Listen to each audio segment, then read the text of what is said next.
It's 928 at X. My bad. And when their Orlando Magic gear tonight.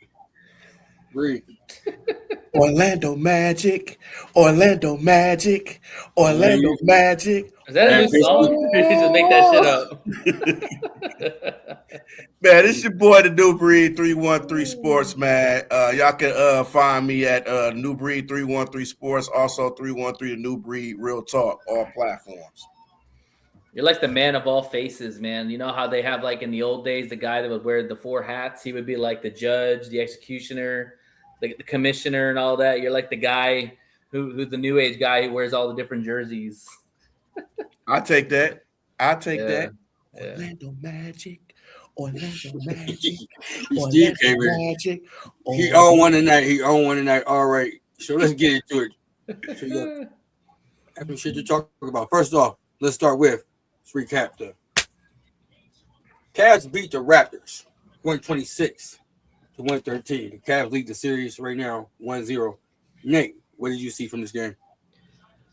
It's total dominance, man. I mean, the Raptors are a good team, but let's be real. I mean, we see what the Magic had looked like. And, you know, if the Sixers have Embiid, they're probably better than the Raptors are. I think the Raptors, they have a very hodgepodge type of roster. I don't understand really what their identity is. You know, Barnes, I think, should be better than he is. Ingram's probably their best player. RJ Barrett is RJ Barrett. That's why we traded his ass. You know, like I mean, they're an all right team, but dude, the Cavs should really just take belt to ass this whole series. I actually have the Raptors winning one game this whole series. I think they win one in Toronto, but it's the Cavs are just way too talented. Spider and Harden are playing really well, and they're doing it again tonight too. They're just playing really good together. And, you know, the question with the Cavs is Harden going to play consistent like this throughout? If he does, they have a really good chance to get into the finals. If he doesn't, well, then it's just another story that Harden can't finish the games. Rich, your thoughts? Man, I think the Raptors are missing quickly, man. Yeah, that too. You know, he might not be a superstar, but, you know, he's a good player, you know, good point guard, another weapon as well.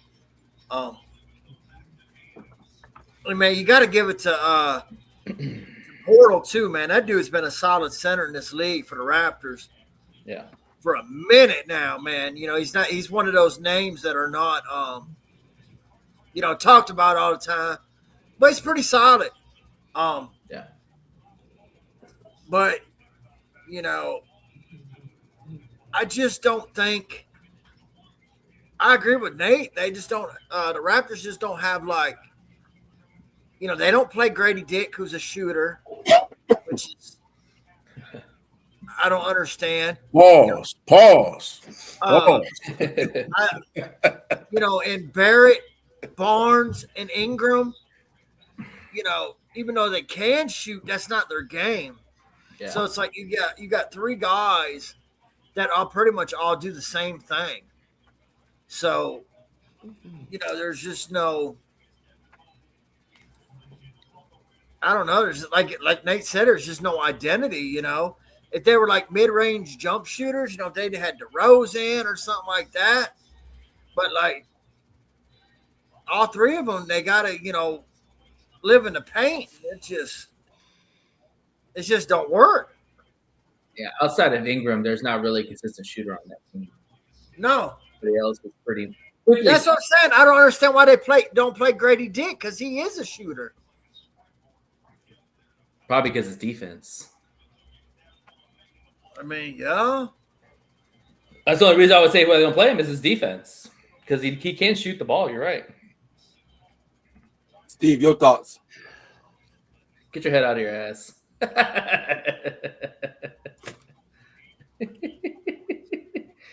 Come on, man. Rich, you ain't right for that, man. You ain't right. That's his name. I know. Hey, There's a reason why NBA was finding people for jersey swaps. Yes. I mean, it's a total domination with this in this series, man. I mean, I see the absence of Quickly, but at the same time, Shed it wasn't playing bad himself, being a point guard. He scored 17, so he's not a bad player. But Raptors, they just lack size. They lack size. They lack physicalness. And you can see it. I mean, it's only so much Brandon Ingram could do, and then Nate, you brought it up, man. Scotty Barnes is not. He should be better than what he is. Like he should be like people thought he could be a superstar coming out of Florida State. I mean, this is a guy who's a rookie of the year, right? Like, and this is a guy who's a rookie of the year, even though I didn't think he should have won it. I thought it should have been K, but that's just another thing. But I don't think he's ready to take that next level, and I think in the regular season they overpeaked. They overpeaked, and you could just see that in the playoffs. It's just, and they just overmatched. They just, with Mitchell, and then Strus helped them coming off the bench, scoring like 24. I mean, a guy coming off the bench scoring 24 like that, it ain't nothing else you can do. I think the thing with Barnes, Breed, is like there's nothing he does like really good. You know what I'm saying? Like Cade, if you need him to score 40, he can.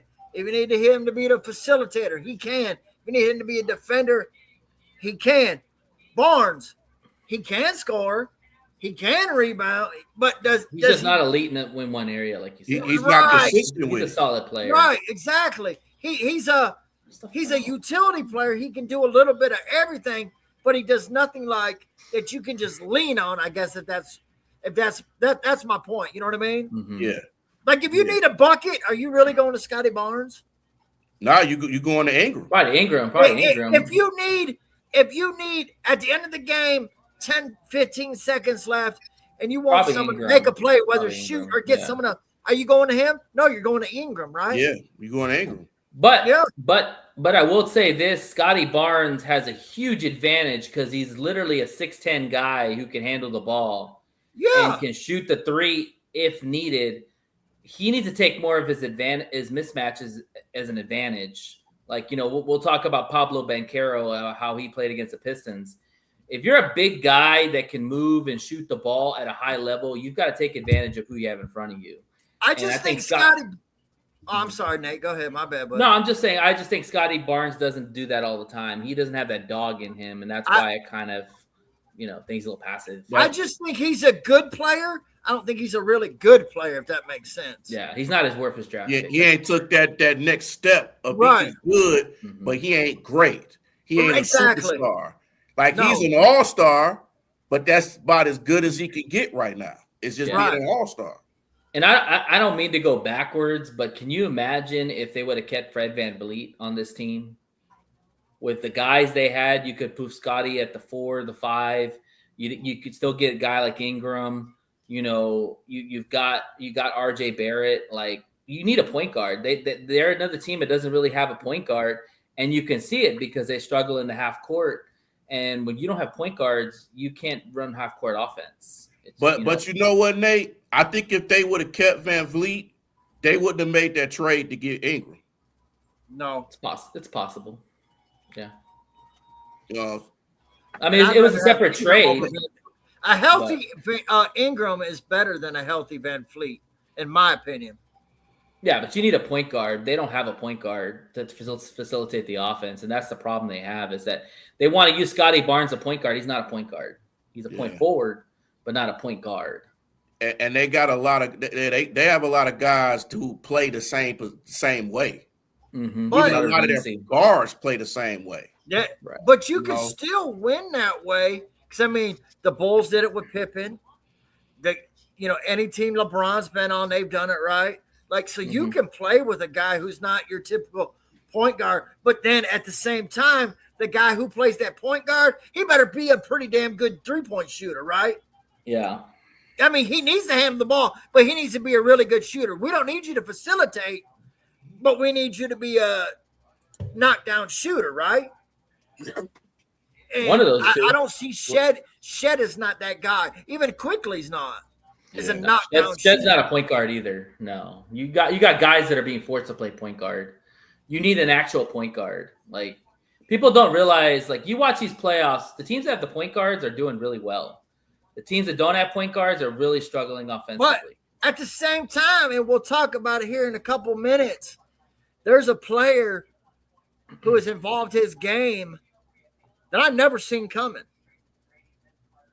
All right, before we get into the next game recap, let me get y'all who you think gonna win the series and how many games, Nate? Because I didn't get y'all last Saturday. It's gonna be a gentleman's sweep. I think they get one in Toronto, so 4-1. Okay. Steve. Yeah, I think it's gonna be 5. I think they'll probably muster a win, and that's probably it. They probably, they'll probably get it in 5. So that's about as good as it's gonna get. That's a win for them. Jamal in the comments, he said we're gonna win game 2 also. Okay, he said sweeping 4. Yeah, it looks like it. Cavs in 5. Okay, all right. Next game we're gonna talk about is the Denver Nuggets beat the T-Wolves 116-105. Denver right now has a 1-0 lead in the series. Rich, I'm gonna start with you, man. Your recap of the game. So I said it, man. I could see the Nuggets getting to the finals with a healthy Jokic, Aaron Gordon, Cam Johnson, Tim Hardaway. Jamal Murray has always been a playoff guy. Well, he's been playing, he obviously he was an all-star first time this year, so he's been playing well all year long. You can't sleep on this team. They're really good. And what Jokic does, everybody, want to, climb Wemby's tail. Jokic is different too. Just does it in a different way. I mean, a triple-double, 7-foot slob center, and I don't mean to be that and disrespectful, but you don't look at him and see an athlete, right? If you just see him out and about, you'd be like, that's a big country boy. But you wouldn't think that he would what he does on the basketball court, right? He don't even like basketball. He'd rather be on the ranch with his horses. I mean, what he does, I mean, he didn't lead the league in points, but I think he was, top 10 at least? Maybe top 5. Yeah, led the league in assists. Yeah. Like, averaged a triple-double. Yeah. That's unheard of. Like, everybody wanted to climb Westbrook's tails when he was doing it. I think it's more remarkable for a center to be doing that. Personally, it's just my opinion. Especially the focus of your offense too. And then they got healthy Cam Johnson. They got some players on that team. Like, you cannot sleep on the Nuggets. And as good as Ant is, I mean, are we really relying on Randall? Like he does not. I just don't believe he just don't have nobody else with him. You know what I mean? Like I don't trust Gobert in the playoffs. Like surprised the other night what he did, but he usually chokes in the playoffs. Is McDaniels healthy or is he not playing? I didn't watch that game. No, he's playing. He's playing. McDaniels, there's some games where he looks like a 20-game scorer. And other games he's not, but he's a defender. Man, I'm going to go out on a limb. I think the Nuggets sweep them. Steve. Jokic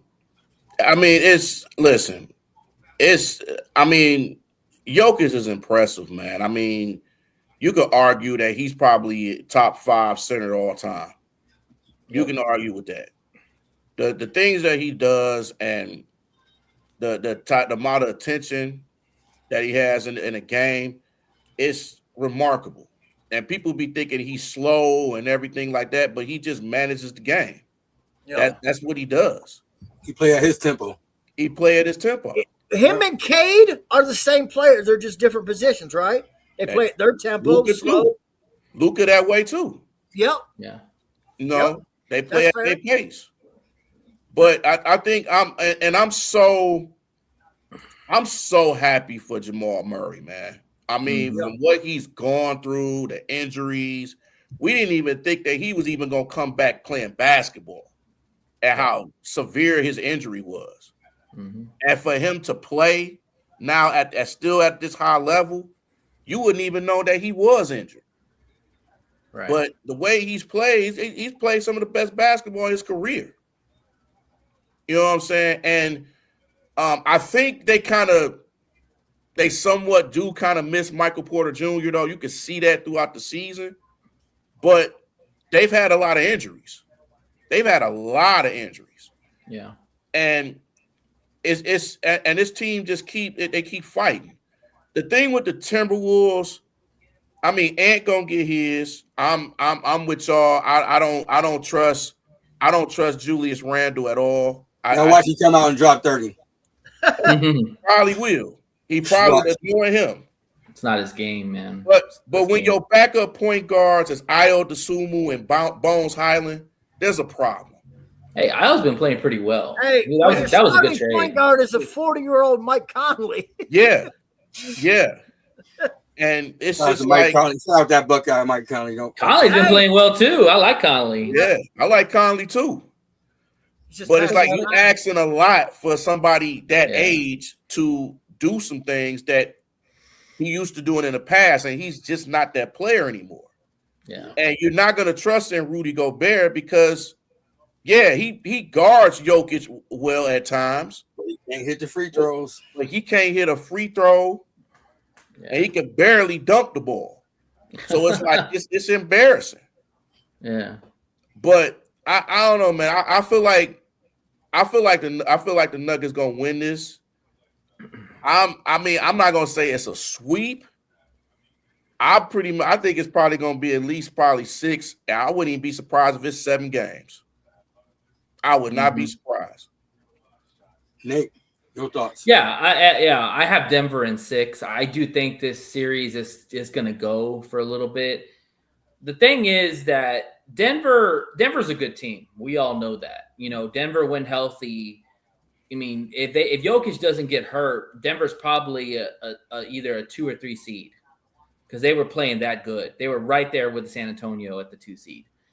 The biggest thing for me is there's more of an indictment on the Timberwolves because the fact is that you have a young superstar in Ant Edwards, and this is very similar to what we saw with KG. You had a young superstar in KG, and you surrounded him with nothing, and they didn't win a lot. And then KG had to go somewhere else to win a championship. Well, I'll tell you this right now. Ant's not going to be like KG. If he doesn't start winning, he's going to start banging down the door asking for a trade. And he should because he's a damn good player, and he's not going to waste his years in Minnesota if they're not going to surround him with players.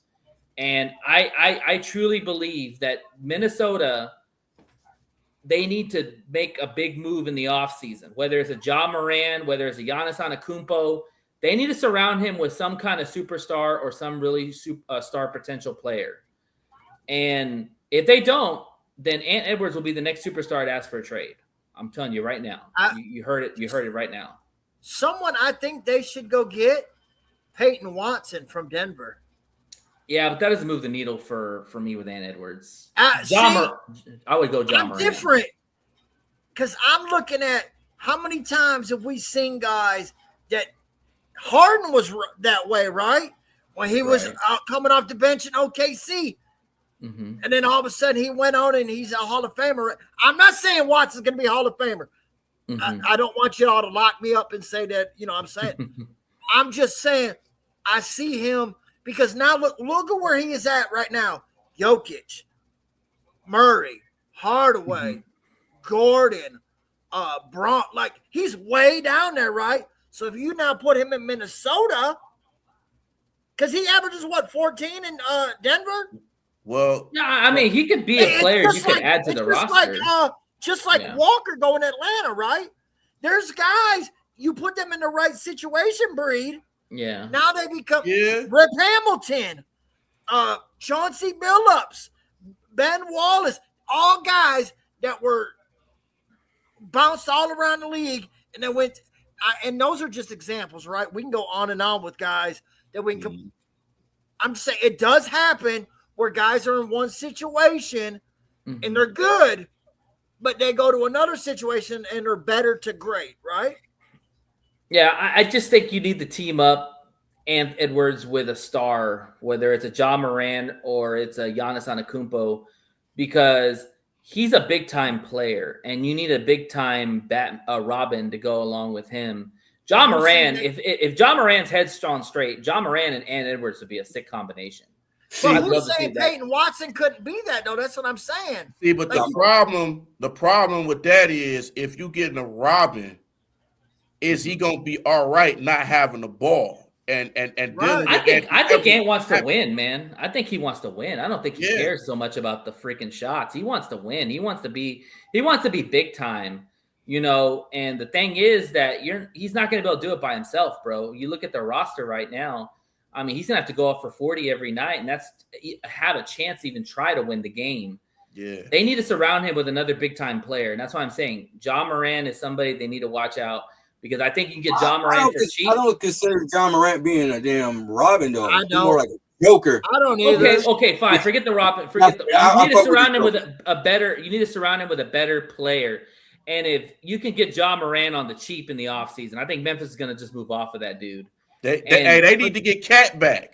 They need to get Cat back. I don't want Randall back. You're not gonna get. It was said at the trade deadline. John Morant currently, he's a negative asset. To get off of him, Memphis has to trade a first-round pick, and no one doing that. I got to trade who once was he. Let's not be naive. At one time, before he started being a knuckle fucking head, he was considered to be Giannis, Jokic, Cade, superstar. Right? He was, and then he started being a fucking knucklehead. So now, a guy that once was supposed to be that, now I gotta pay somebody to take him. Not only that, his game is fell off. His game is downplayed too. Yeah, I mean, he's 26 years old, and I find it hard to believe a lot of these shitty ass teams would take a John Moran. I really find it hard to believe. Yeah, you'd be surprised. I mean, maybe the Nets could take him. Yeah, I guarantee you pair the Nets with Michael Porter Jr. and some of those young cats they have, they would take him. I wouldn't. Yeah. I wouldn't. There's a I wouldn't want him in my locker room with my young guys. So that's the thing. I wouldn't probably had him with the. Well, no, I would say the Wizards, but they got Trae Young, so that ain't gonna work. Yeah. All I'm saying is, I wouldn't want him in my locker room with my youngsters. To me, he would have to go somewhere where Miami? the culture, like Minnesota, is really where there's good. nothing around them. Miami. No, Miami would be too much. He going be on in the there, club Miami. every night, Breed. Yeah, come on. Man, Pat Riley will be on his ass. Hey, Minnesota. You don't want to go to Florida and catch no pistol charge. You're going to jail. Yeah, and Minnesota, there's nothing to do but ice fishing up there. So his ass ain't gonna go ice fishing. So he'll probably be a good citizen there, and I think Ant would keep him in line. So that's just me. But we just all pray that John Morant get his future together. Yeah, I want to see him play, man. He's a damn good player. He just needs to get a shot. See, and another thing with Denver, to me, I think Denver got the toughest road out of anybody in the playoffs. Because you got to get past Minnesota, you got to get past San Antonio, you got to get past OKC, and then you got to go to the finals. Yeah, I don't know about you. That's tough. That's tough. Yeah, I mean, but I think Denver wants San Antonio because they match up well with them. I mean, they're 3-0 against San Antonio in the regular season, and Joker is the only guy that can go at Wemby and knows how to go at Wemby and be physical. You know what I'm saying? Like you can't go weak at Wemby. You have to go physical in the body, and Joker knows how to do that. That's why it's a good matchup. Well, not only that, Nate, is Jokic, like Rasheed Wallace, he has that rainbow shot. so you can get it over. Like, you know, that's one good thing about Rasheed. And, you know, you heard that from, you know, the Garnetts, the Duncans. He could shoot it over them because he had such a high arcer. He was really good. You know, Jokic's the same way. Right. Even though he's got him by, 4 or 5 inches, he could shoot it over him because of that shot. You know, show us the shot real quick before we go to the next topic. Show us the shot again. Show us that form again. All right, man. Let's talk about your New York Knickerbockers. They beat the Atlanta Hawks, man. 113 to 102. The Knicks are up right now. Yeah. You consider. Go ahead, Nick. Oh, no. Go ahead to say. Sorry. You got it. Tell us about your Knicks. Oh, all I'm going to say is, you know, 2 factors for me in this series so far, and I'm watching it right now as we speak, that's still showing. Cat, you know, the first game, Cat had 25 points. I think he had like maybe 8 rebounds, but he was affecting the plays on the defensive end too, blocking some shots, you know, getting in the lanes and all that. So that's a big fourth quarter. Huh?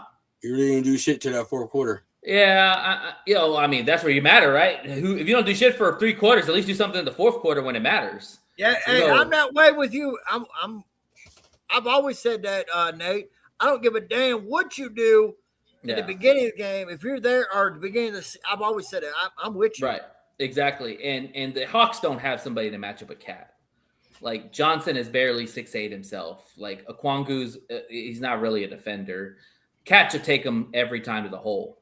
So, I mean, he's the X factor, in my opinion, as far as the offensive side. But what I really want to give flowers to is Josh Hart. Josh Hart is 6'5", but, man, that son of a bitch plays like he's 6'10". Yeah, he did. Like, he had 14 rebounds at 6'5", 14 rebounds. Just to put it in perspective, Wemby on his debut had 5 rebounds at 7'5". Josh Hart had 14 rebounds at 6'5". You better watch his thumb. Yeah. Yeah. Oh, nobody deal with his thumb. Yeah, you're funny. Yeah. I don't care, but the guy plays with all heart. No pun intended. Like, he leaves it all on the court, and the way he plays defense against Johnson is the reason why they'll win this series, because he locked down Johnson that first game. I think Johnson was like 8 of 19, and he had like 17 points. He literally locked him up. And this is a 6'5" guy, and that's their best weapon. So you take away that guy, along with the guys like OG and Mikal Bridges, you have a lot of length going forward. And it's going to be very hard for the Hawks to win this series, because if the Knicks are playing consistent defense like they did in game 1, and it looks like right now they're playing really good defense right now in game 2, this is a team that if their defense is on par with their offense, going to be very tough to beat. Give us a score update on that next game real quick. It's 2013. It's about 4 minutes. We start talking about the Knicks, and we got 363 people in the building. Do us a favor, man. Hit that subscribe button, man. Appreciate everybody y'all coming out and watching. Damn. Dyson hit him in the face. Ouch. I can't believe we said something about the Knicks and this started happening. But Rich, man, your thoughts on the Knicks Hawks series? I mean, yeah, I'm with Nate. Like, what Josh Hart does at the power forward, he almost like Charles Barkley as far as height. Obviously not the body, right? Charles Barkley, but I mean Barkley was only 6'6", right? He wasn't a big guy either. So it's even more remarkable he does it with his size. I mean, he's just got that good base, you know what I mean? The strength on the legs, and you know, he's just different. You know, to be able to play power forward the way he does. And, you know, it's an advantage, right? You know, when you can have a guy like that, because, you know, on the opposite side, you know, the other team's power forward's got to guard him, right? So, you know, and Josh Hart is, you know, he's triple-double capable. You know, he can put up, 10 points, plus he can get you rebounds, like Nate said, 14. He can get you some assists. He can shoot the 3. But, yeah, I think the Hawks, I look forward more to next year. I had said that when they made the trades that they did, that they were setting up for next year. Little did I know that they'd make the playoffs this year. But yeah, Jalen Johnson, that boy's gonna be solid once he gets his game going. But yeah, I think the Knicks take this in 5. Steve. Oh, Knicks in 6. You know mine. I just think I mean, like I said, Josh Hart played well, man. He just that's how he does. He brings it. He brings it every night, man. He just a hard working player. He works his ass off. That's what he. Watch the thumbs. Watch the thumbs. But yeah, I mean, I like Josh Hart, man. He's a hard working guy. He just brings it. And to me, with the Hawks, I mean, Jalen Johnson gonna get his. I mean, Nikhil gonna get his. Who I think should be most improved. I think it should be Nikhil Alexander Walker. That's just me. But it's other guys like Dyson Daniels got to step up. Some of these guys got to just step up more because they didn't shoot the ball well. You know what I'm saying? And you could put it as they didn't shoot the ball well, and the Knicks just played good defense on. Yeah. But it's just they just got to adjust. And that's just something Quinn Snyder got to do. He has to have adjustments for this team. And then Jalen Johnson, he just got to take over. He has to take over. He got to be like, hey, listen, CJ, I know you got I know you got experience. Nikhil, I know you got a little bit of experience, but this is my team. I got to take this over. Yeah, and their problem is has to do. Yeah, their problem is they got too many wings than a wing stop.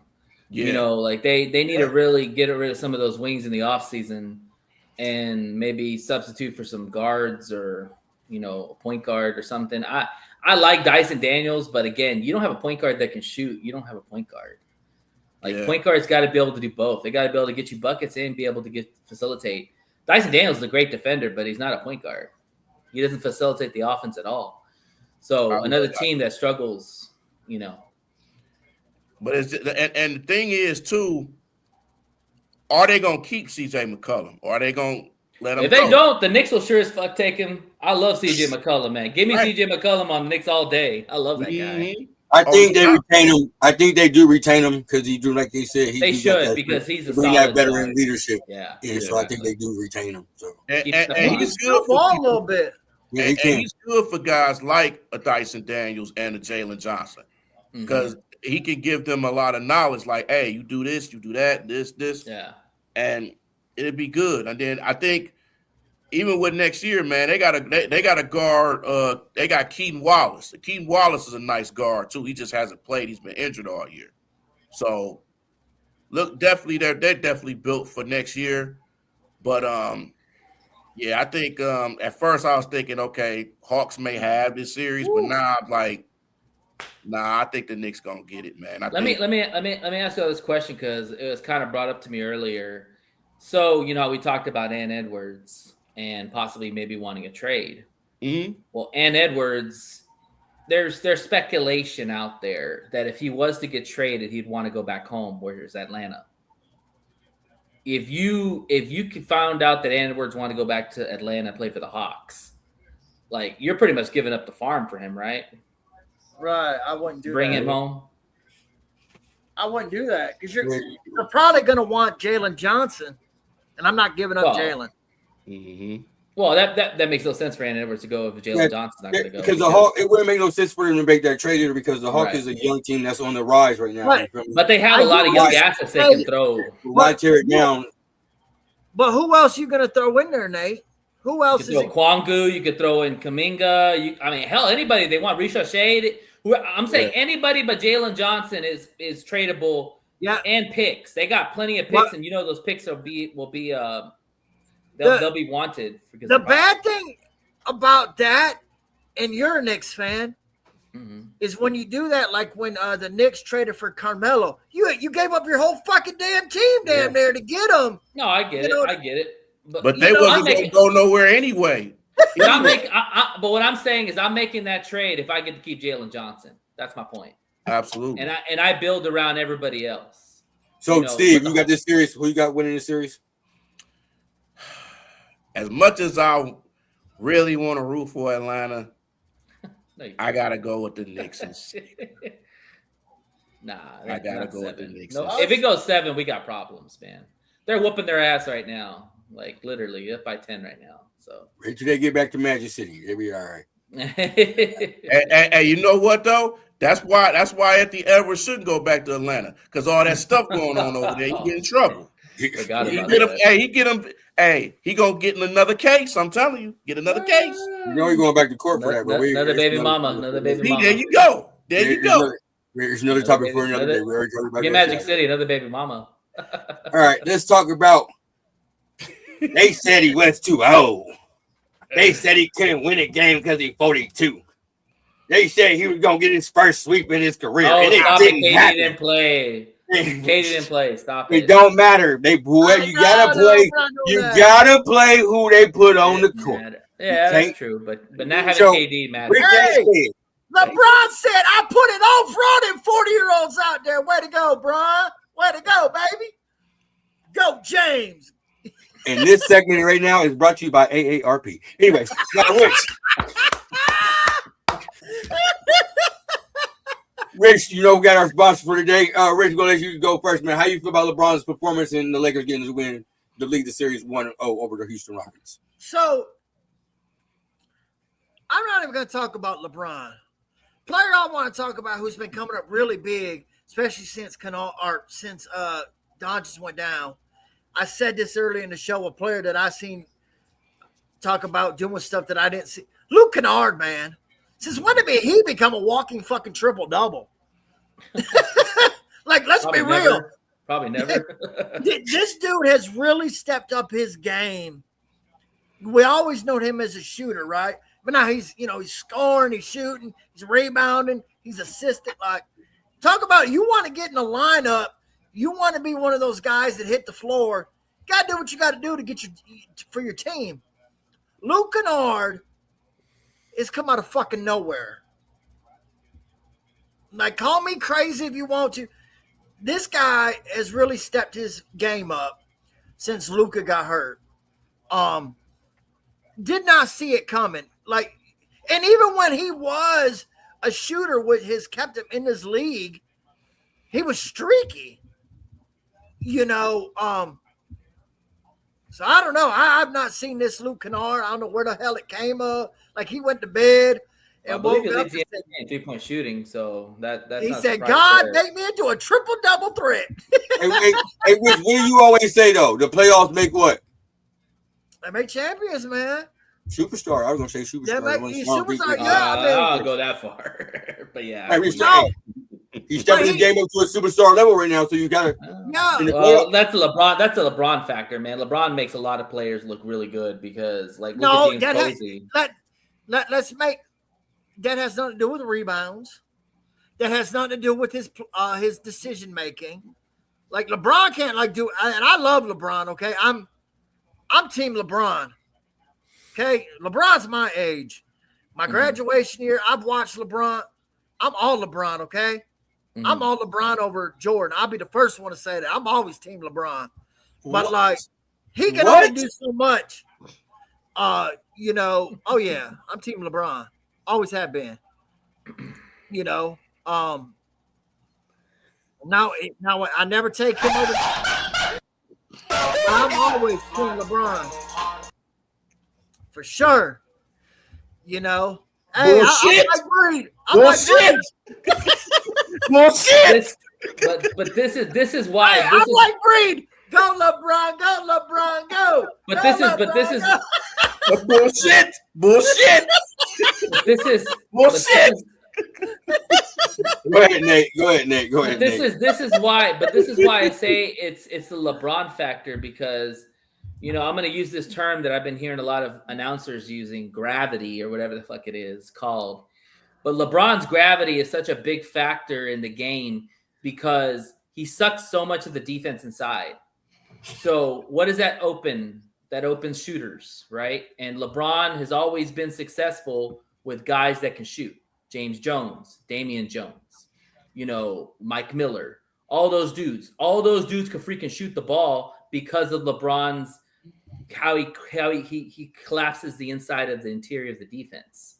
And so Kennard is benefiting from that aspect, at least from the shooting aspect. He's a good shooter. I think he leads the NBA in 3-point shooting for the season. Mm-hmm. So, and he's white. So, if he's white, he can shoot. Right? Or hopefully he can. It's white, it's all right. Just remember you said it, not us. Just remember you said it, not us. Exactly. The Mexican said it. Okay. But the that makes it bad. That makes it worse. But the main thing Put it on a t-shirt. The main thing is because LeBron is so good in the interior and nobody really respects him for his jump shot. That's why defenses clamp in inside and LeBron can kick out, and he's a hell of a passer. We all know that. He'd rather make the pass than take the shot. I think we can all agree on that, right? His back hurt. 47 years old. No, but I mean his whole career, he's always been about making the right play, which is usually right now his back hurt because he is carrying his team. Absolutely right. He do got the LeBron effect. Yeah. Steve, how you feel about the Lakers taking the Ozempic is very good for LeBron. I'm just saying. No, I'm just kidding. Ozempic. If you don't want to lose bone density, it's magic. But hey, some of the I give credit where credit is due, man. LeBron, after all these years and still playing, and the only player still from his draft class that's still doing his thing, it's impressive. It is ultimately impressive. The score, I think he got 50 now. But he ain't never been swept before. He ain't never got the broom before. Yeah,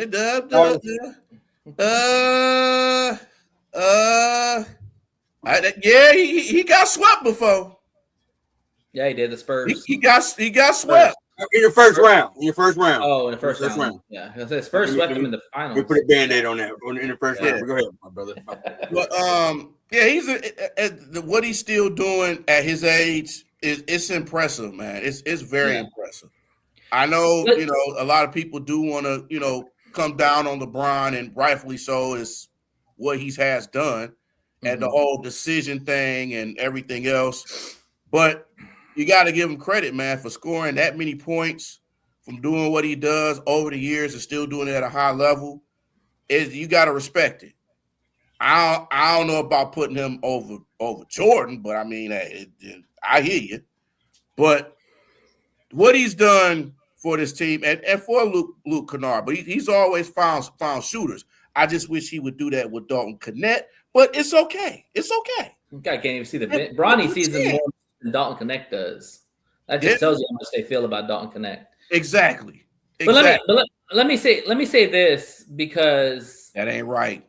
That ain't right. Getting money. I think this is more about the Rockets than it is about the Lakers, because the Lakers are who they are right now. Luka and Austin Reeves are out, and LeBron is LeBron's team right now.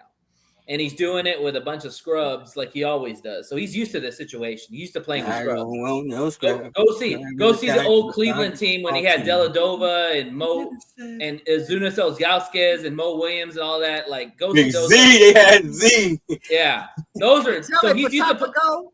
Yeah, exactly. So he's used to playing with scrubs. But the thing is, this is more about the Rockets situation, because listen, the Rockets offense was bad with KD. They're not even good without KD. Like Sagoon, I keep saying this, man. I think they're going to trade Sagoon, because Sagoon does not fit with KD. And even with Sagoon, when KD out, Sagoon still struggles in this game. Amen Thompson can't shoot like his life depended on it. Jabari Smith looks like the overpay for all the money they gave him. He hasn't done nothing for that team. They truly miss Van Vliet. Listen, I hate to say it. I like Udoka a lot, and I thought he got a real raw deal in Boston and getting fired. But he's on the pace to get fired in Houston, because if they lose this series, somebody's heads are going to roll. And I think Udoka is going to be at the forefront of it, because this team is too talented to be this bad offensively. I don't know if I agree with that, man. I don't know if I agree with that. Defensively, and that's Udoka's calling card. See, but before he got there, this team wasn't even going to the playoffs. That's fair. You know, but don't you expect them to be better than what they are? Well, I mean, they start players out, and even though he's on the game time decision to pay back for game 2, I just looked it up. But I'm talking about the whole regular season. They've been, but they haven't had. They lost their starting point guard. They lost their point guard. The man that was supposed to distribute his offense. But you got KD and you got a lot of young stars. You should be a lot better. And his bench is not as good as we thought it would be. It's just not. Yeah. I mean, you got Tari Eason. You got probably a couple other guys, but that's it. And I'm with you, Nate, on Jabari Smith. I thought he was going to take a step up, but he just kept him for a reason. I thought he was going to be the guy, you know. Another one is, man, Reed Shepherd is easy. If he's on, he's on. If he's off, he's off. But you asking him to be more than what he is. Yeah, and he's not a point guard either. Not him. He's a shooting I'm talking about just shooting. That's all I'm talking about. Well, I understand that, but they want him to be a starting point guard on top of him being a shooter, and he's not like that. That's a lot of pressure on him. Yeah. The problem is they have guys that none of them are good point guards. Amen Thompson's not a point guard. No. He's barely a shooting guard. Nah. You know? Him and his brother are very similar. Yeah. No jump shots. They both have broke shots. But each one, I think Amen is a better overall offensive player, but I think Asar is the better playmaker for sake. You know what I mean? But they both can. You know what I'm saying? They both can do the same things. It's just one of them does one or the other better, if that makes sense. You know what I mean? Yeah. But they're pretty much the same player. Yeah. You know, and they both, what do they have in common? They have broke shots. Man, even if they could come up with a mid-range, DeMar DeRozan, Rip Hamilton, they have made careers. What's his name? Livingston. Sean Livingston. They made freaking living with the mid-range. You can survive in this league if you have a good mid-range shot. See, but the problem is a lot of guys don't want to practice mid-range. They want to be three-point shooters. Exactly. That's the problem with the NBA. Yeah. That's the big problem. I agree. You got a DeMar DeRozan, you got a few other guys, but that's it. Everybody want to shoot threes. But also they want to shoot threes, or they want to take it to the hole. They don't want to get that. I agree with you, Bree. They don't want to that in between game. That in between game, man, that's where it's at, really. If you think about it, and if I was a player, shit, I would want to, because it's an easier shot than the three, and then I'm not taking the beating by going to the hole constantly, right? Yeah, that'd be my thinking. But also, too, you're an offensive. You want to make money, you got to be a good offensive player. They don't give a damn if you can play good defense. You get paid to put the ball in the bucket. Simple as that. So Nate, who you got winning this series? Okay, so I think I told you. I think I had a gentleman's sweep. I think that the Rockets were going to win, but I don't know. This KD factor is now kind of even the playing field. But I just want to say one more thing about Udoka, and this is why I say this. When you have a team that's this talented, KD was supposed to come into this offense. Yes, I know Fred VanVleet got hurt, but KD was supposed to come into this team and really take him to another level. And they have not done that. And they have been skeptical on the defense and offensive side. And when Udoka is known for his defense and you're struggling defensively, that's a problem. And if your team is that talented and that good, and you have a superstar player like they have in KD, and you get bounced by the Lakers, I'm just saying they get bounced. They get bounced by the Lakers, somebody's going to get fired. Either it's going to be the coach, or it's going to be the GM, or it could be both. Because you cannot be that expected to be that good and lose to a Lakers team that doesn't even have their two of their best players playing. That's a problem. I don't care if freaking Magic Johnson was your point guard.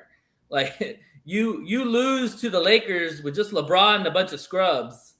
Yeah, somebody's gonna get fired. I'll just say that right now. So who you got winning this series?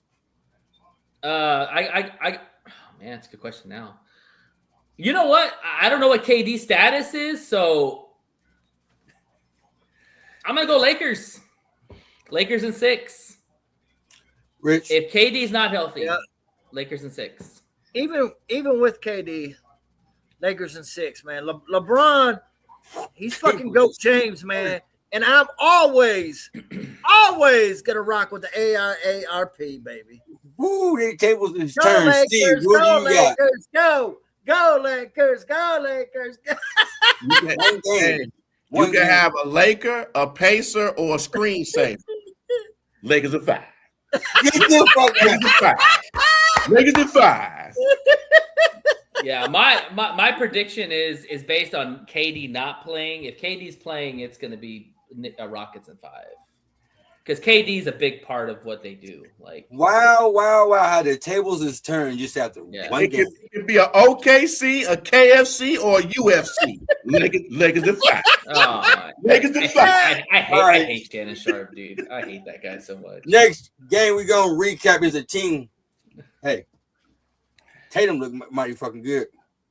Brown look mighty fucking good. Them goddamn There you go. He just Celtics put BTA to the Fuck Philadelphia. Jason Tatum. If you can say it all you want to. And everything he stand for. You can say it all you want to, but he flexing on you this game. Boston comes up and beats the 76ers 123-91. The Celtics have a 1-0 lead to the series. I'm going to start with you, Nate.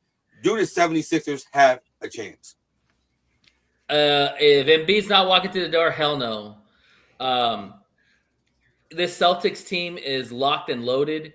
They clearly want the Knicks in the next round, like everybody else. They just get in line. Everybody wants to kick the Knicks' ass. The Celtics will have their first chance, so they want revenge from last year. Tatum is playing well. Brown is playing well. Their whole team's playing well. They're defending. Sixers without Embiid, man, they're just a jump shooting team. Like they're relying on Maxey to go off every night. Paul George, the shell of himself. And VJ Edgecombe has kind of been a little disappointing so far. I mean, he's a rookie, so I'm not expecting him to ball out in the playoffs. But, you talk about young players, that's where stars are born, and as far as young players. So I need to see a little more from VJ Edgecombe, but they're just overmatched with Boston, man. Boston just is – they're a well-oiled machine that's just running down the train, and they're ready to stop in New York and have a match with them. So, yeah, it's probably going to be a sweep. Unless Embiid comes back. If Embiid comes back, I think the Sixers get at least one. But if he's not coming back, which game 2 for sure. Yeah, I'm hoping he comes back for when they go home. Maybe he's waiting to play at home. But if he doesn't play, it's a wrap, man. It'll be a sweep. That's my problem with Embiid, man. Is dude has the talent, right? That's non-negotiable, right? Like he's right up there in the same realms of Wemby and Jokic and all the other good ones. He's never fucking healthy when you need him. Like, I mean, this happens every freaking playoffs, right? Every fucking playoffs, he's injured. Like, they got to get off of him, man. They got to turn this into Maxey's team, build around him and Edgecombe. I get rid of Paul George, old ass. I get rid of Embiid's hurt ass, and let's fucking start over, because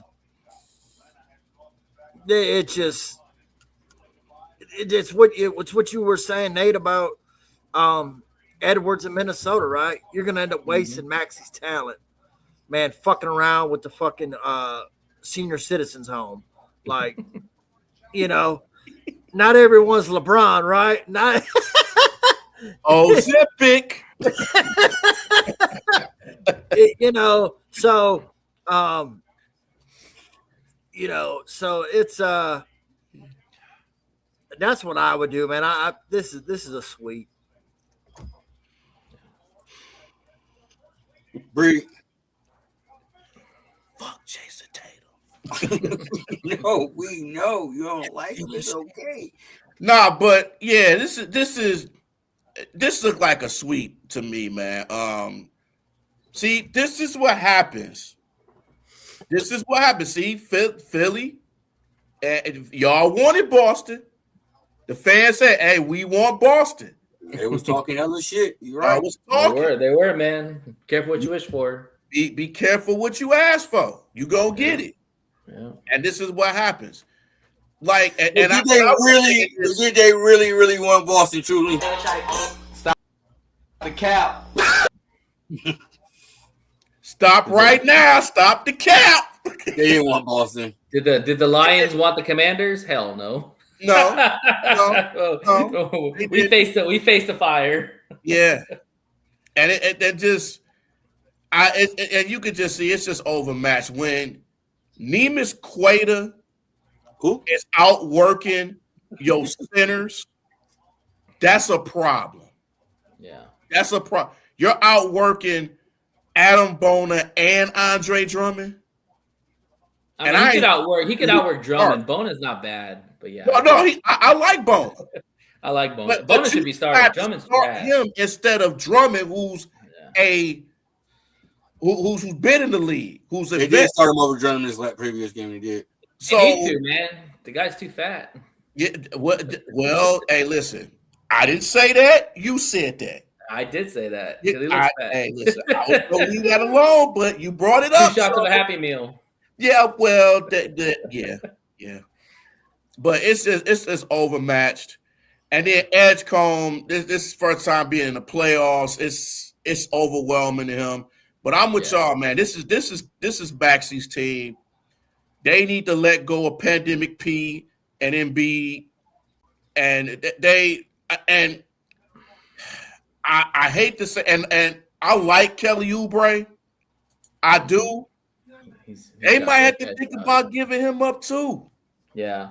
I hate to say it, and I love Kelly Oubre.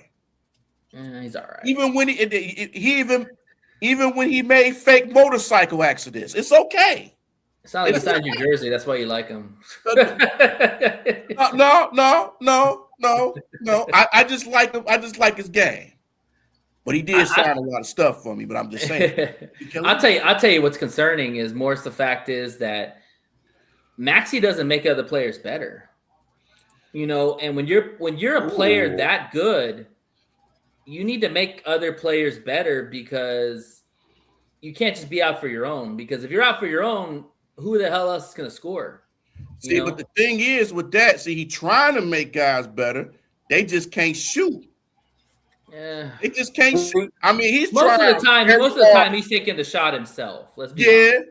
But he trying to make Edgecombe better because they real close. But Edgecombe just ain't ready. If he's passing the ball to you, it's probably a grenade.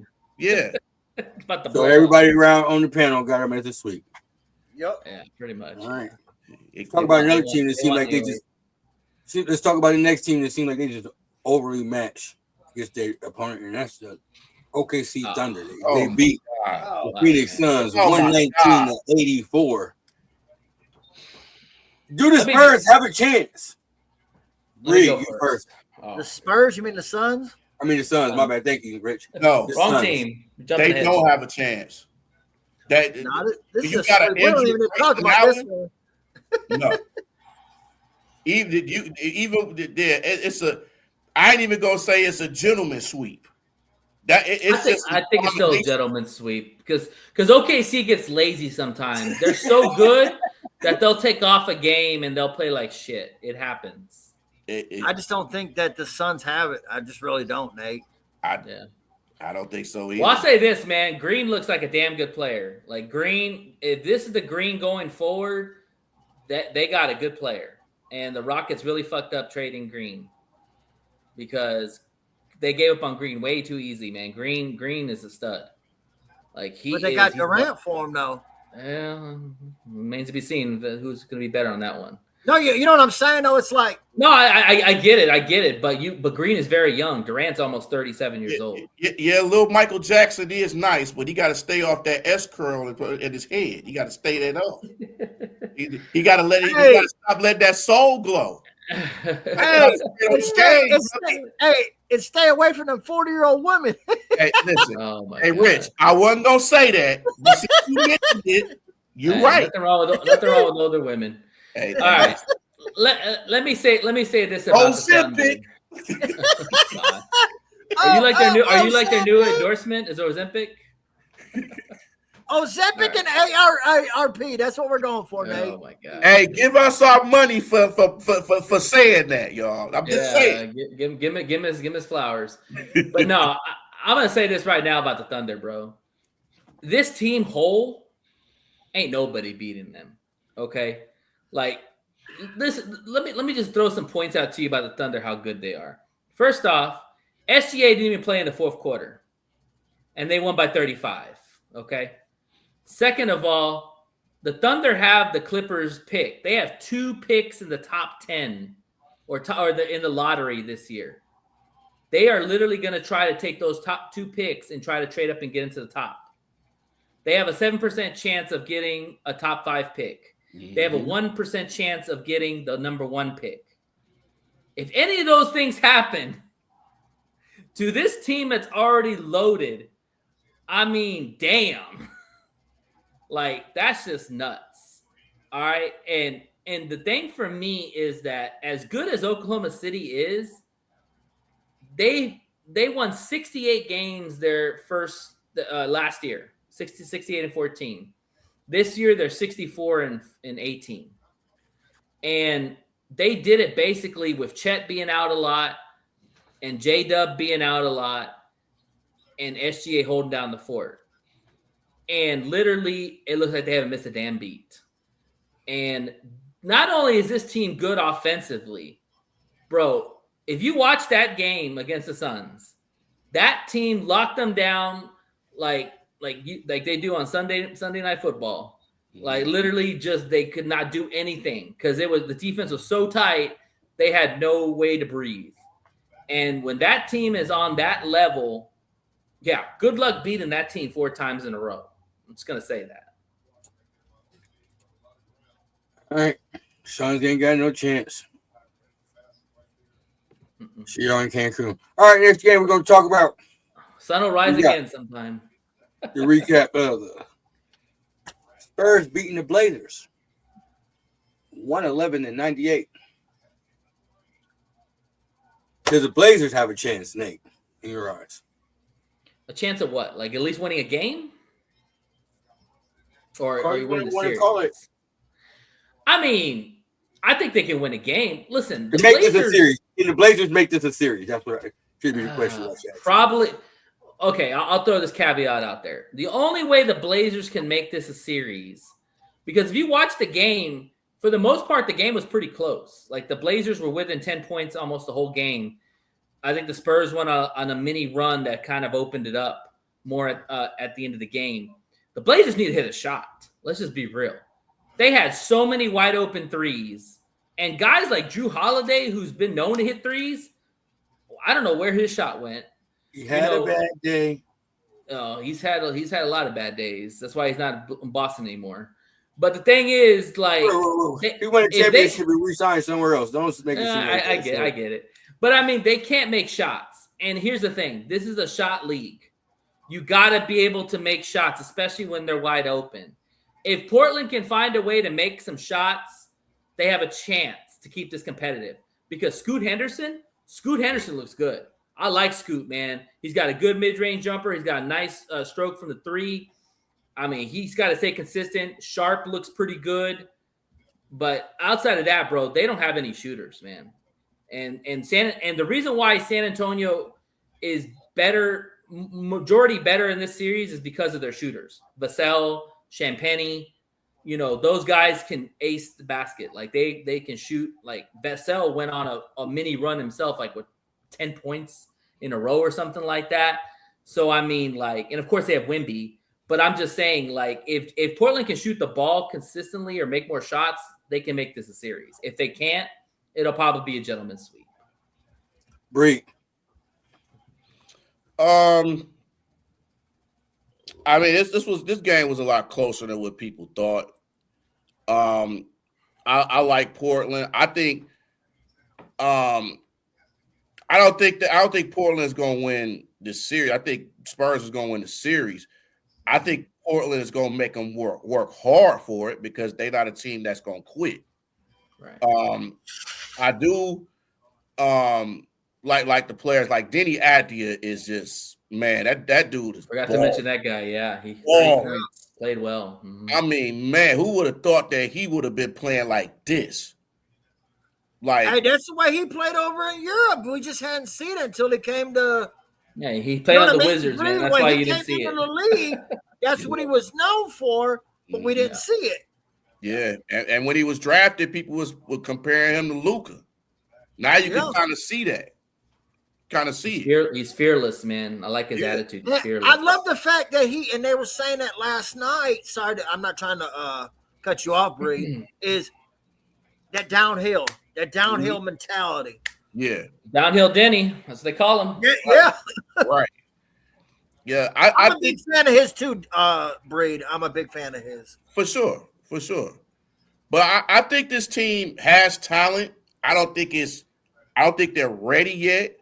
But I think this team has talent. I mean, Wemby just, man, he gonna get his.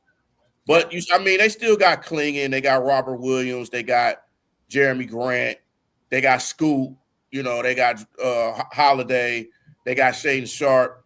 They got a lot of guys. They got a lot of talent. I mean, I love Kamara. I think Kamara is a very nice Really? Player. That guy needs to work on his shot, man. He does. I mean, he kind of got a little defender. Scottie Pippen in him a little bit, but I think, and I'm with you on that, Nate, he does need to work on his shot, but I think he has talent. Yeah. This Portland team has talent. They just got to stay healthy. But as far as like this series, I think they're going to work hard. To me, honestly, I think this series can go 6. I really do. Wow. I do. I think Portland can get 2 games. If not, get it in 5, definitely 6. If they can make shots, because when everybody watched this game last night, there were times where you saw Portland wide open shots, and it was like they got the game within 2, and you're just thinking like, damn, if you could have knocked at least half those threes down, we'd be talking about a whole different ball game. Right. But they couldn't hit the broadside of a barn. Like none of them could. Like your best shooter was Robert Williams, and that guy's not known for fucking shooting threes. Exactly. The guy shot 5 threes all season. And he was the only one making the threes. Yeah. Scoot Henderson probably came in second. This team has abundance of talent, and if they don't really make a showing this year, I think next year is going to be their year where you're looking at them as a possible top 8 playoff team. Yeah. Because the talent is there, man, and and they have a true star in Denny. Denny is their guy, and Scoot's a good back number 2 guy, and then so on. You got Sharp, you got Klingon, you got Kamara. Like, dude, you got a whole starting 5 that's probably younger than 25 years old. And so the future is very bright, but they got to make shots, bro. If they don't make shots, this very well could be a sweep.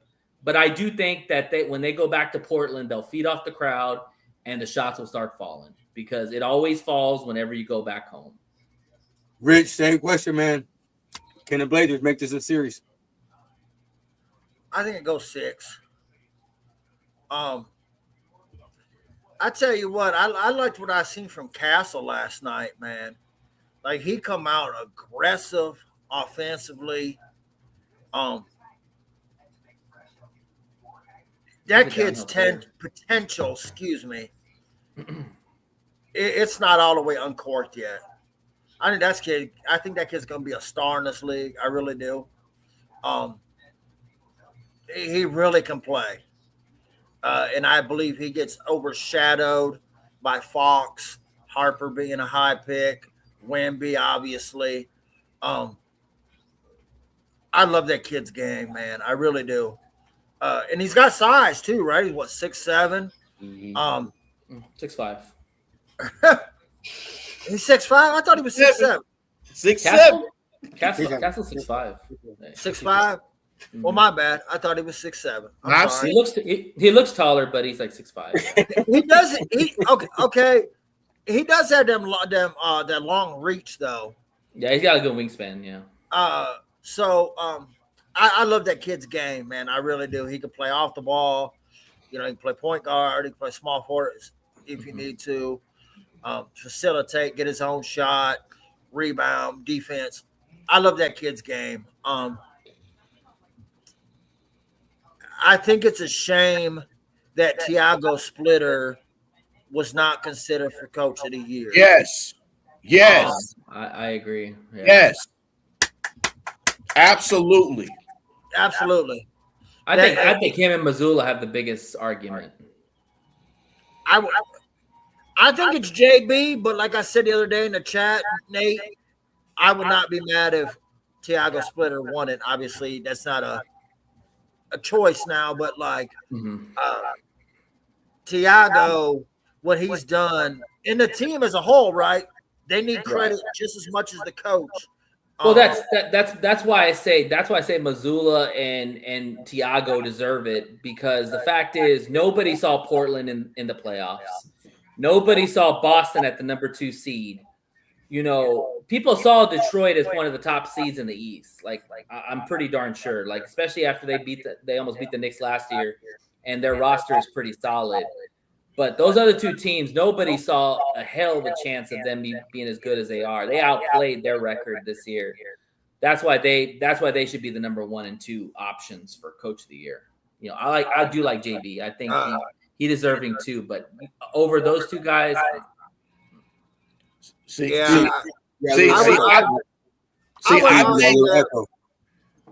I think people thought that the Pistons would be somewhere in the East, but they didn't expect them to be the best in the East. I don't think they expected them to be the best in the East and have that record.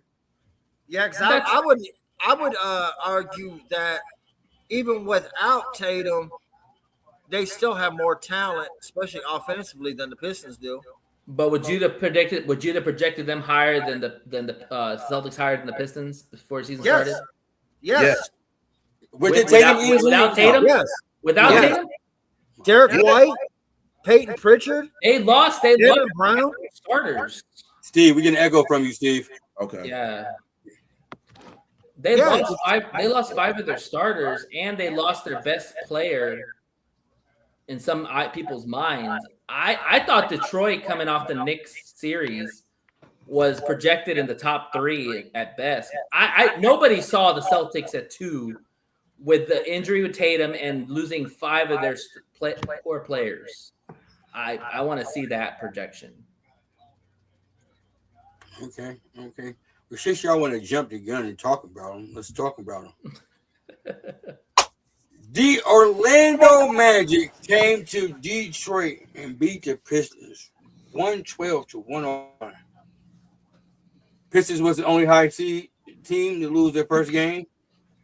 A lot of teams and a lot of people were predicting that the Pistons would be the toughest, will be one of the teams that be the closest upset. If I said that right, I apologize.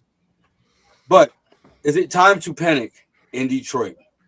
And I'm gonna go with my fellow Pistons fan who came with this jersey on. There's been a lot of controversy about. Hey, but I got your back, you bro. You feel me?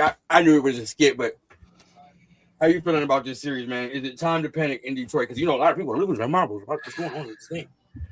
Well, first I want to say Orlando Magic. Orlando Magic. Orlando Magic. You just said you were a Pistons fan. Magic. Orlando Magic. Orlando Magic. Man, first I want to say, y'all Piston fans, y'all gotta calm down, man. It's only one game. It's only one game.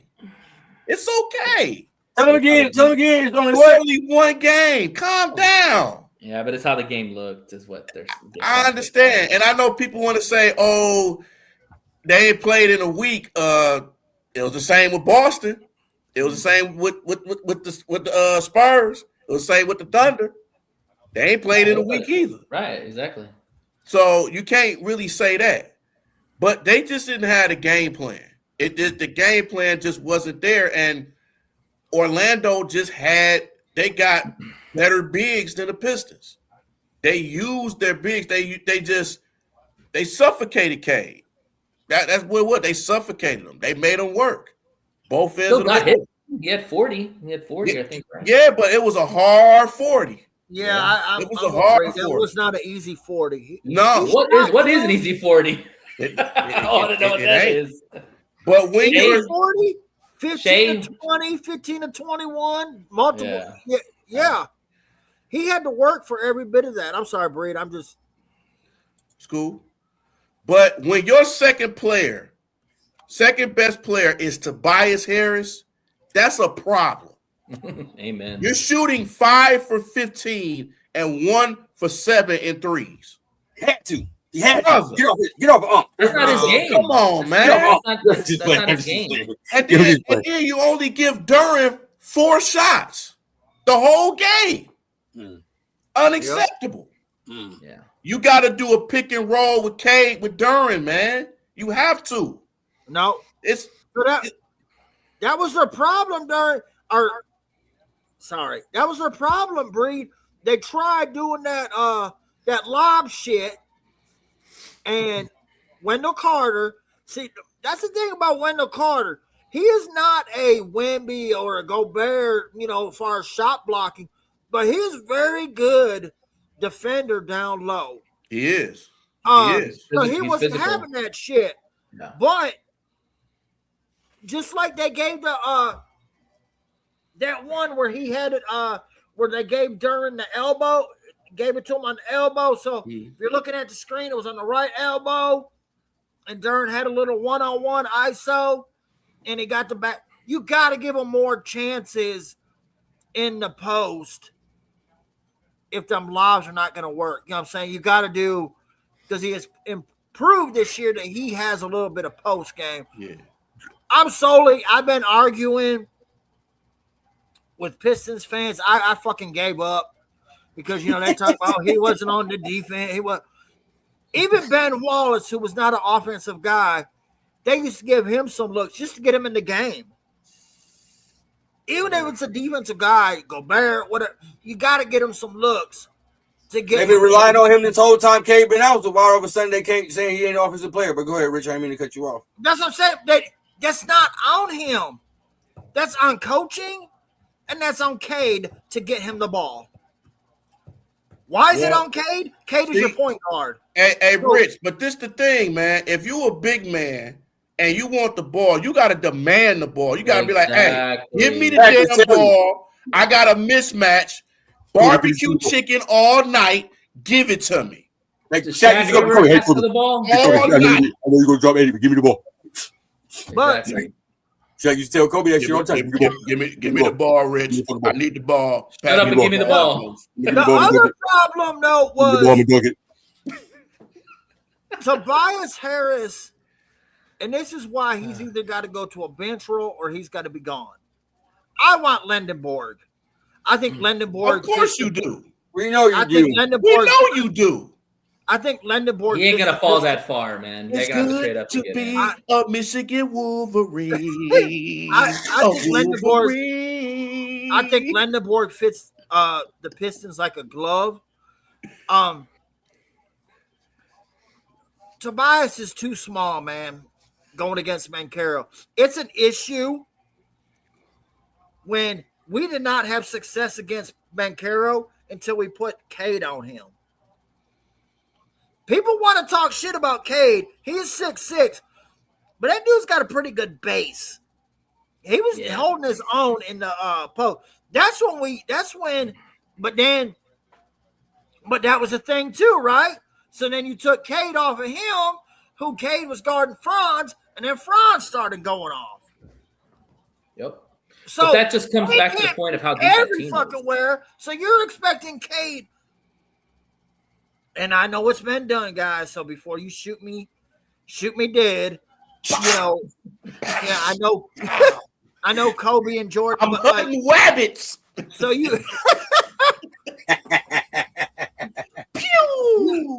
want him to be your defensive superstar and your offensive superstar. I mean, someone else has got to step up, man. See, and this is the problem when you don't have shooting and you trying to get Cade to do it. And I was saying this in the start of the season. I said I was worried about Cade doing too much and getting burnt out. Yeah. And this is a prime example. No, he's gonna have to go 40 every night just to have a chance. Yes, that's the reality. I don't know why JB went away from LeVert. LeVert played. He went away from everybody.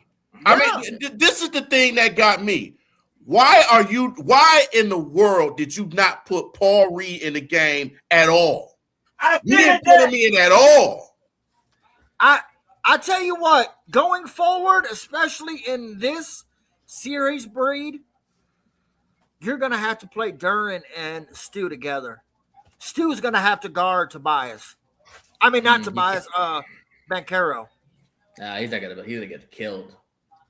What? Banchero's a big motherfucker, dude. Dude, he's a 6'10", man. People don't realize how tall and how big Paulo wide he is. Let me get on. Stu is a Ben Wallace-esque. They're about the same size. Did you see what he did to the rim? Like, no, but this is the thing. But Rich, this is the thing, and I think Nate gonna agree with me with this. Orlando and Detroit is kind of similar, so they know each other. And then on top of that, Orlando is not intimidated by the Pistons. Their style at all. Let me get on this because there's a lot of points I have.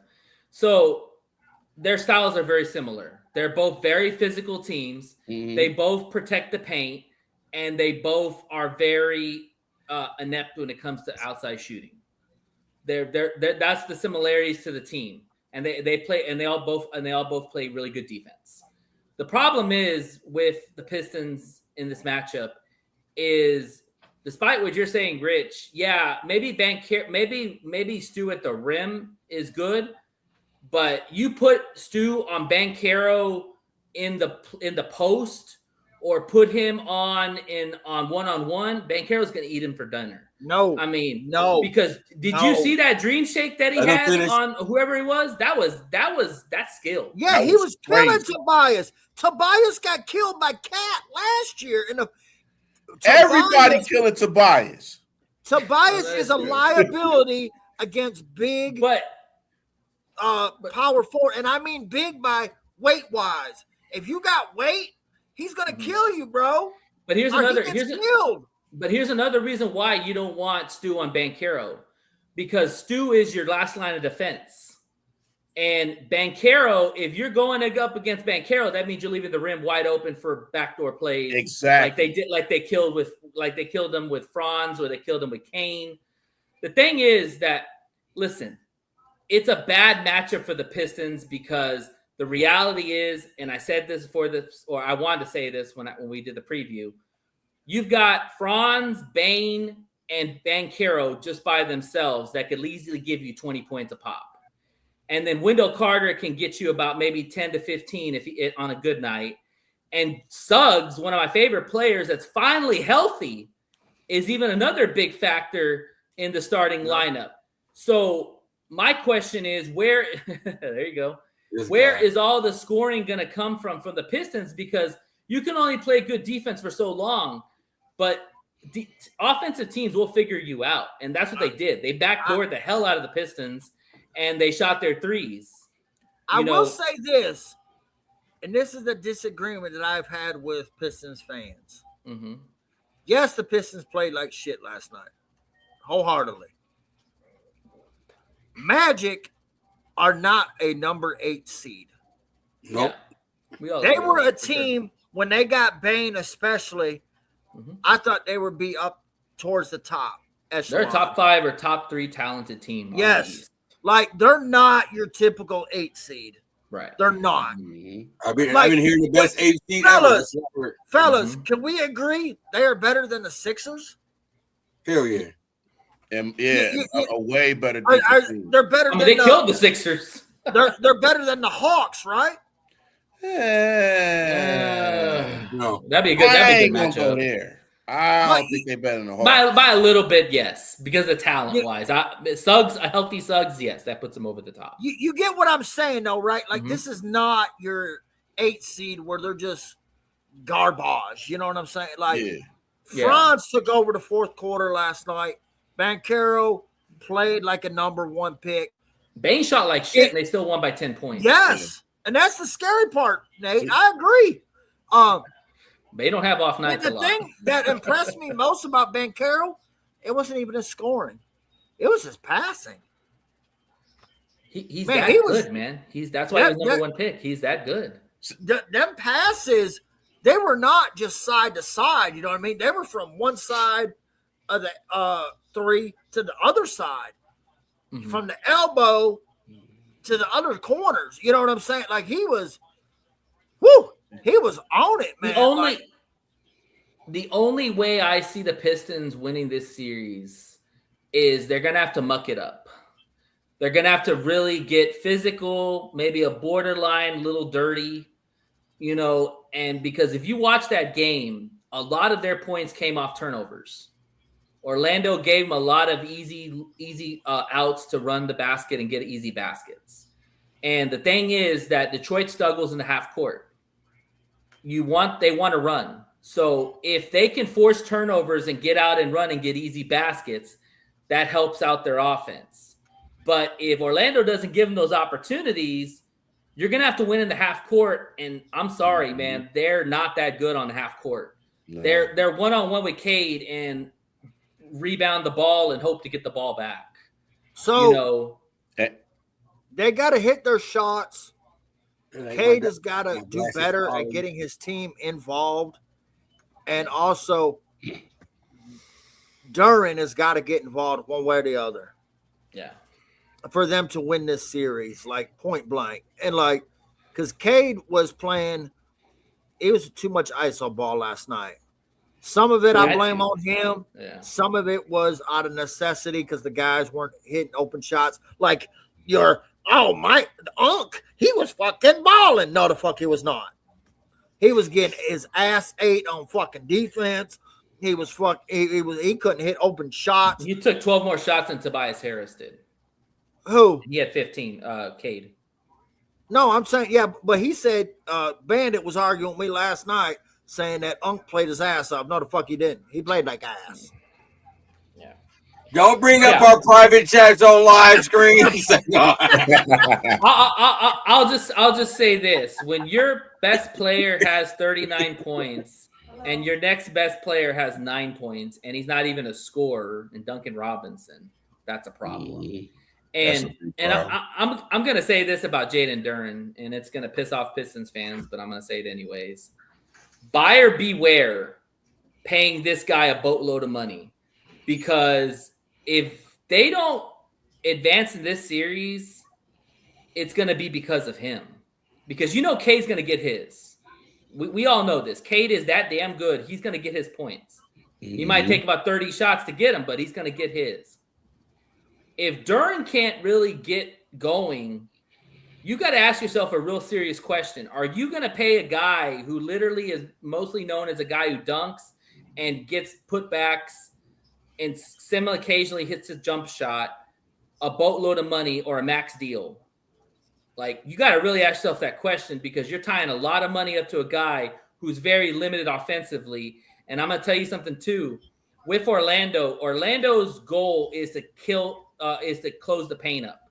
And so if he's going to close the paint up, Asar, Unk, Duran, they better learn how to shoot a damn jump shot.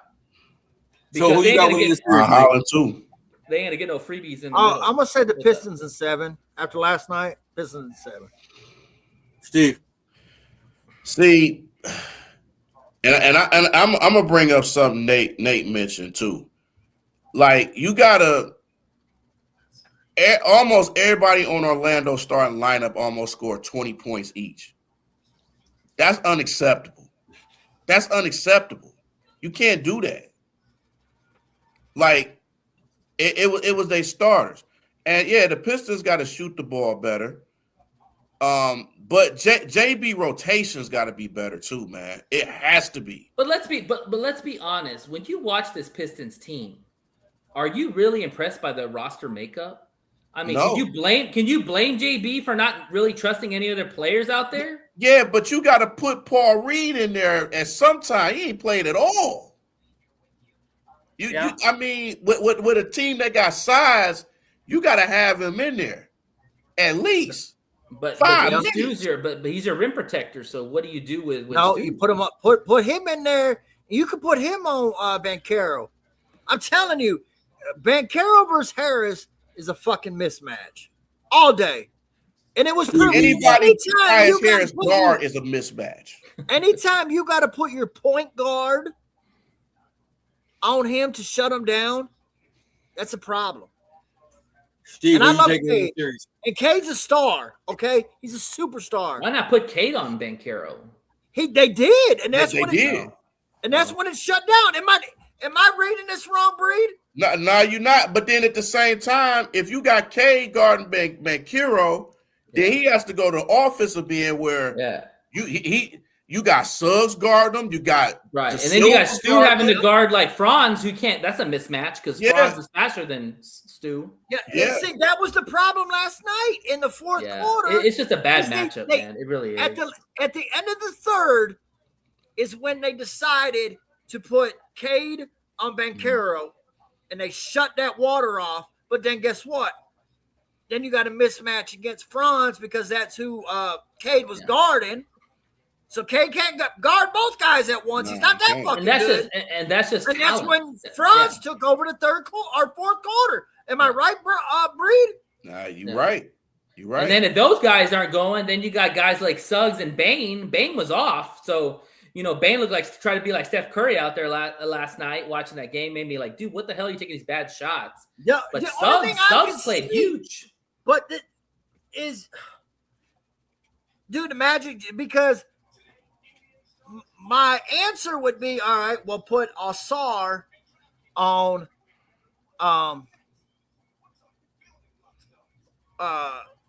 Banchero, right? Then you would probably have to put Harris on Franz, which that's a mismatch on the floor. And then you got, because they had Asar on Bane. So then if you put Cade on Bane, so now he's got to work on the defensive end. Then we got to put Duncan on fucking Suggs. That's barbecue fucking chicken. Like all night. It's a fucking mismatch nightmare, dude. See, now let me bring this question to everybody on this panel. Mm-hmm. Do you stick with Duncan Robinson there, or do you put Kevin Huerter to start? They're both bad defensively, so I don't know. Huerter better. He a better defender. Yes, Huerter's been playing his ass off, man. We're not gonna do this. Huerter's been playing his ass off, dude. But I guarantee you, if he starts, they're going after him every time, and I've seen it. Okay, let him. He's giving up points when they go after him. Hey, there was like 3 or 4 sets in a row, possessions. I'm sorry. No, I mean he where he was guarding Banchero, right? And he guarded Banchero really well. Yeah, I know it's only 3 or 4 possessions, but I'm just saying. See, and this is something new for Dennis Jenkins because he ain't been in this kind of position. Dude, he choked last night. So this is something new for him. He's only 5'11", man. He's not a big guy. No, but his offense, he was just off last. He was awful.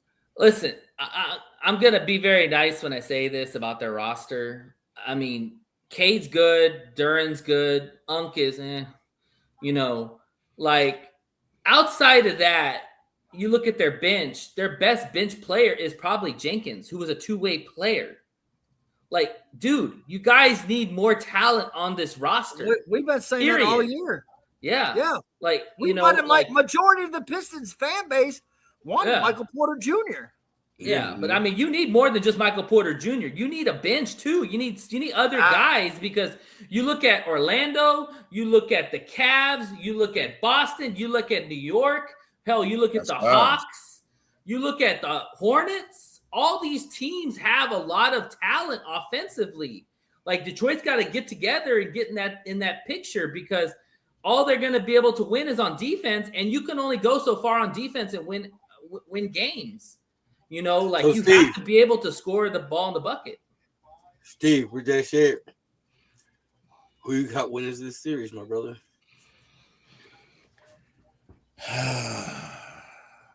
Rich said Detroit in 7. I say Magic in 5. I changed my opinion. Whoa! So disrespectful. I'm gonna say Orlando in 6, man. I think they're gonna finish the series at home. I mean, not in 5. I'm sorry, 6. I'm sorry, 6. Yeah. I think they're gonna finish it at home. I as much as a Piston fan that I am, I just don't know, man. It's just not a good matchup. Let's just call it what it is. It's not a good matchup for the Pistons.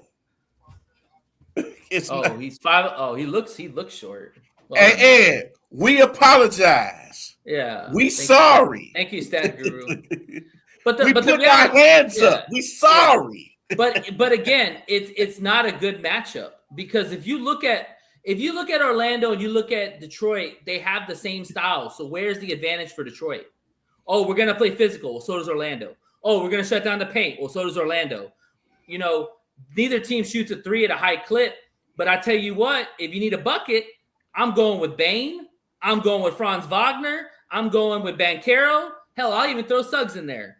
Suggs is even in that lineup. You go with Detroit, you could go with Cade. You can go with Dern, and then maybe Unk, and then I'll leave it at that. I even throw De Silva in there, Tristan De Silva. I do like De Silva, yeah. De Silva. And I'm going with the Pistons in 6. How about that? I'm going with the Pistons in 6. Y'all talking crazy with this Orlando shit. It's one game. Crazy. It's one game, bro. It's one game, but bro. Look at how they won that game. It's okay. It's okay. That's all right.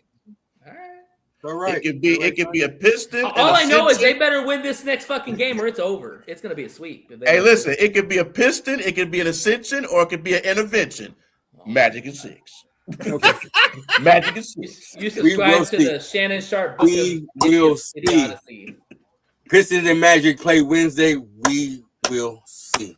They better win. That's all I gotta say. Magic. I appreciate everybody that came out and watch the NBA Nightly Show. Make sure y'all catch us next. Fucking go. Okay. Yes. All right. With that said, Breed, man, where can find you at? Oh man, the New Breed 313 Sports, also 313 the New Breed Real Talk, all platforms. Also NBA Nightly. Find me in different shows, man. So, hey, man, let's get it. Orlando Magic. Orlando Magic. Orlando Magic. Is that a real song? You just making that up? Oh, go New York. Go New York. Go. Go New York. Go New York. Go. Rich, man, let them know they can find you at. Let's fucking go. I tell you where you won't find me, and that's saying, go New York, go New York, go Orlando. I'm from New York, and you know what? Fuck Tom Brady. Tom Brady. Where the bread at, Tom Brady? I need some bread. Oh my gosh.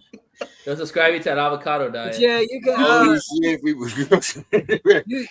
You can. I'm sorry, that video was funny as hell. I'm sorry, man. You can find me on X at Riggs928. Nate, let them know they can find you at. Oh, y'all are crazy, man. Yeah, y'all can find me at the One Ass Cheek and Three Toes podcast on YouTube. Like and subscribe. Getting ready for Lions football season. Volunteer workout started today. Woohoo! And our first show is draft night, baby, from Pittsburgh. And hopefully the Lions do something good. Excited to have that first show. And then you can always find me here on the Detroit Fan Report with Neil with the Lions talk and Knicks/Pistons and NBA talk. Go Knicks. All right, we gotta say, everybody have a good night. Make sure you're subscribed.